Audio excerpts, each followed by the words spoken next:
Friends, இன்னைக்கு நம்ம 1/4 மணி நேரத்திலே ரொம்ப காய்கறிகள் இல்லாம ரொம்ப டேஸ்டியான முருங்கைக்காய் சாம்பார் தாங்க எப்படி செய்யறதுன்னு பார்க்க போறோம். வாங்க வீடியோக்குள்ள போகலாம். ஃபர்ஸ்ட் முருங்கைக்காய் சாம்பார் செய்யறதுக்கு நான் 200 கிராம் பருப்பை கழுவி எடுத்து வச்சிருக்கேங்க. இதுக்கு தேவையான தண்ணி ஊற்றிக்கலாம். பருப்பு முங்குற அளவுக்கு தண்ணி இருந்தால் போதுங்க, அதிகமாக எடுத்துக்க வேண்டாம், அப்புறம் மேலே பொங்கி வந்துடும். கூடவே ஒரு கட்டி பெருங்காயத்தை பொடியாக்கி வச்சுருக்கேங்க, அதையும் சேர்த்துக்குவோம். கூடவே 5 பல் பூண்டும் சேர்த்துக்குவோம். கூடவே ஒரு ஸ்பூன் எண்ணெயும் சேர்த்து ஒரு 3 விசில் விட்டு வேக வச்சு எடுத்துக்கலாம். இப்போ சாம்பார் செய்கிறதுக்கு ஸ்டவ் ஆன் பண்ணி ஒரு பாத்திரம் வச்சுருக்கேங்க. தேவையான எண்ணெய் சேர்த்துக்கலாம். நான் தேங்காய் எண்ணெய் தாங்க செய்கிறேன். எண்ணெய் நல்லா சூடாயிடுச்சுங்க. இப்போ இது கூட ஒரு ஸ்பூன் கடுகு உளுந்தம் பருப்பு, கூடவே 1/4 ஸ்பூன் வெந்தயம், 1/2 ஸ்பூன் சீரகம். இப்போ இது எல்லாமே நல்லா பொரிஞ்சு வரட்டுங்க. எல்லாமே நல்லா பொரிஞ்சிட்டுங்க. இப்போ இது கூட ஒரு கொத்து கருவேப்பிலையும் சேர்த்துக்குவோம்.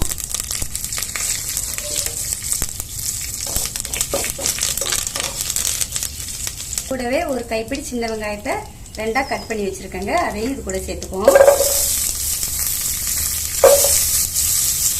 இப்போ இந்த வெங்காயத்தையும் நல்லா வதக்கிக்கோங்க.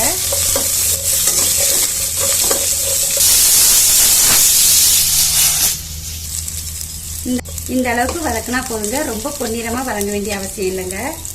இப்போ இது கூடவே 4 முருங்கைக்காயை கட் பண்ணி கழுவி எடுத்து வச்சிருக்கேங்க, அதையும் சேர்த்துக்கலாம். முருங்கைக்காயை இந்த வெங்காயத்தோட ஒரு 2 நிமிஷத்துக்கு வதக்கிக்குவோம்.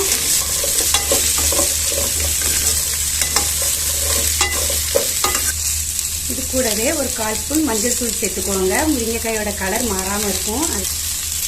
இதையும் நல்லா மிக்ஸ் பண்ணிக்குவோம். இது கூடவே பழமா 3 தக்காளியை கட் பண்ணி வச்சிருக்கேங்க, அதையும் சேர்த்துக்கலாம். இப்போ இந்த தக்காளி நல்லா கொஞ்சம் குழைவா வந்த வரைக்கும் வதக்கிக்குவோம். இப்போ இந்த காய்க்கு தேவையான கொஞ்சமா உப்பு போட்டுக்கோங்க. நான் கல் உப்பு தாங்க போடுறேன். கூடவே 1 ஸ்பூன் மிளகாய்த்தூள், 2 ஸ்பூன் சாம்பார் பொடி. நான் சக்தி சாம்பார் பொடி தாங்க சேர்க்குறேன். உங்களுக்கு எது தேவையோ நீங்கள் அதை போட்டுக்கோங்க. இது எல்லாத்தையும் நல்லா கிளறி விட்டுக்குவோம்.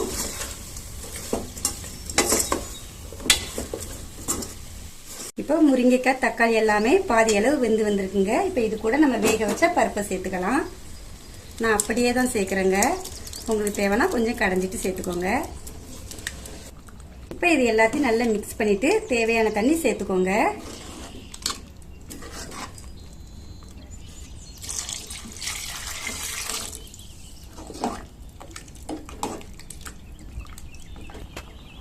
இப்போ இது கூடவே 1/2 லெமன் சைஸ் புளியை தண்ணியில் கரைச்சி வச்சிருக்கேங்க, அதையும் இது கூட சேர்த்துக்கலாம்.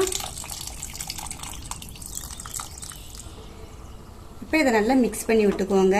இந்த டைமில் உப்பு காரம் புளிப்பு எல்லாம் கரெக்டாக இருக்கான்னு பார்த்துக்கோங்க. இப்போ இந்த காயெல்லாம் நல்லா வெந்து வர்ற வரைக்கும் நம்ம இடையிடையே கிளறி விட்டுக்குவோம். பாருங்க, குழம்பெல்லாம் நல்லா கொதிச்சு காய் நல்லா வெந்து வந்திருக்குங்க. இந்த டைமில் ஒரு 2 ஸ்பூன் தேங்காய் துருவல் சேர்த்துக்கலாங்க. இதை போட்டு செய்யும்போது நல்லா கல்யாண வீட்டு சாம்பார் மாதிரியே நல்ல டேஸ்டாக இருக்குங்க. இப்போ இதையும் நல்லா மிக்ஸ் பண்ணி விட்டுக்குவோம். தேங்காய் போட்டு ஒரு கொதி வரவுமே ஸ்டவ் ஆஃப் பண்ணிடலாங்க. இப்போ இதுக்கு ஒரு சின்னதாக ஒரு தாளிப்பு கொடுத்துருவோம். தாளிக்கிறதுக்கு 1 ஸ்பூன் நான் எண்ணெய் சேர்த்துருக்கேங்க. இப்போ இது கூட 2 சின்ன வெங்காயத்தை பொடிசாக கட் பண்ணி வச்சுருக்கேங்க, அதையும் சேர்த்துக்குவோம். இப்போ இந்த வெங்காயம் நல்லா பொன்னிறமாக பொரியட்டுங்க. வெங்காயம் நல்லாவே பொரிஞ்சிட்டுங்க. இப்போ இது கூட கொஞ்சமாக கருவேப்பிலையும் சேர்த்துக்குவோம். இதையும் நல்லா பொரிச்சுக்குவோம்.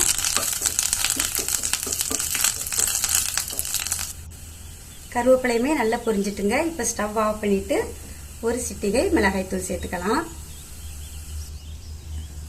இப்போ இதை சாம்பாரில் ஊற்றிக்கலாங்க.